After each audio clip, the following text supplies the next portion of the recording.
So ১ রানের ব্যবধানে team India এ team জয়লাভ করেছে আফগানিস্তানের বিপক্ষে। আমরা সকলেই জানি আফগানিস্তান, ইন্ডিয়া, শ্রীলঙ্কায় একটা ট্রাইব্যুনাল সিরিজ চলছে টিম ইন্ডিয়া এ টিমে।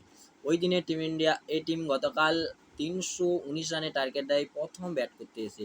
প্রথম ব্যাট করতে এসে টিম ইন্ডিয়া ব্যাট করে ৩১৯ রানের টার্গেট দেয় প্রিন্স আরিয়া। তোমার ৫৮ রান করে ৪২ বলে, বৈভব সূর্যবংশী ৩৮ রান করে ২৮ বলে, ঋতুরাজ গায়কোয়াড় ৩১ বলে ৩০ রান করে, তিলক বর্মা ৫৯ রান করে ৭৫ বলে। বাকি আমাদের আফগানিস্তান সেই রান করতে এসে ৩১৯ রানের টার্গেট দেয়। আফগানিস্তান সেই রান করতে এসে ১১৮ রানে আমাদের বলাররা অল উইকেট করে দেয়। মাত্র ১০১ রানে টিম ইন্ডিয়া বুড়ো ব্যবধানে জয়।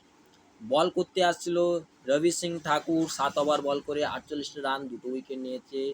নিশাত সিন্ধু ৬ ওভার ৫ বল করে ৪টে উইকেট নিয়ে নিয়েছে ভাই, অসাধারণ বল করেছে। কামবোজ একটা উইকেট নিয়েছে, অনুকূল রায় আমাদের একটা উইকেট করেছে, সুরিয়ান সাবদে তিনিও একটা উইকেট নিয়েছেন। এই সিরিজটা ট্রাইব্যুনাল সিরিজের টিম ইন্ডিয়া ফাইনালে উঠে গেছে। দেখা যাক বৈভব সূর্যবংশী ওই দিনে একটা বড় ইনিংস খেলতে পারে কি পারে না।